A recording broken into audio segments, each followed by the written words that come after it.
hilig-hilig mo daw kumanta, pero hindi alam ng marami na si Papa Dennis pala ay napaka-athletic. Nagbabike, nagbaboxing, nag-aarnis, kung ano-ano pang physical activities. Alin ang pinakamahirap sa ginagawa mo? Arnis? Grappling bike, siguro. ayan. Grappling. Kasi yung bike, parang Wala lang. ginagawa ko lang siya para sa pastime, pag may libre akong oras. Kaya Nag-enjoy pala, ako at the same time. Hindi ka tumataba, ang fit-fit parati.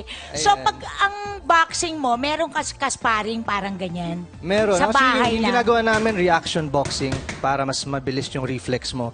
Hindi katulad sa ordinaryong boxing na sinasabi, jab, jab straight, jab straight. Ah. Dito, bibigay lang yung ganyan. Ikaw bahala ang diskarte kung kung saan ka strike ang susuntok. gusto mong tamaan. Ayun. Siyempre, di ba, hindi pwedeng hindi natin pag-usapan kasi 2 weeks ago, ipinost mo pala yung picture sa Instagram and marami daw natuwa dahil parang, ayan!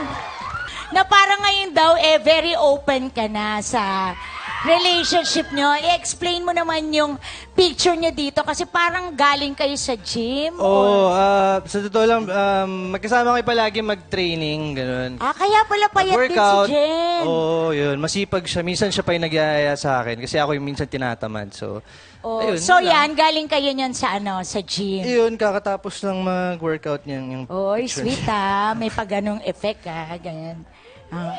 Oo nga masakit yung tuhod. Ang sweet nila dyan Pero natutuwa sila kasi ngayon lang yata siya naging open ulit about this, right? Well, hindi naman talaga open, pero parang masaya lang din ako siguro na nakikita ng mga ibang tao na masaya kami magkasama. So, Yes, maganda naman yun na pareho kayong masaya. And mas maganda rin na pag love nyo ang isa't isa or love mo siya, di ba? Nakikita kayo sa Instagram.